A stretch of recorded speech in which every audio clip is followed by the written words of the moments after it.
Journey through Interconnectedness. Chapter 6. The Lessons I Didn't Want. Some of the most important lessons in my life were the ones I never asked for. In fact, if I'm being honest, they were the ones I tried to avoid. We often imagine growth arriving as inspiration, a breakthrough, a moment of clarity. But sometimes growth arrives disguised as discomfort, a challenge, a loss, a detour, something that forces us to see life differently.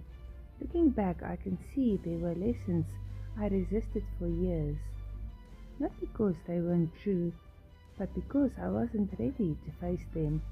Yet those same lessons became some of my most greatest teachers.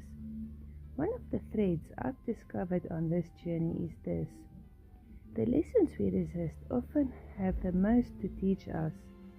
What lesson did life keep repeating until you finally listened?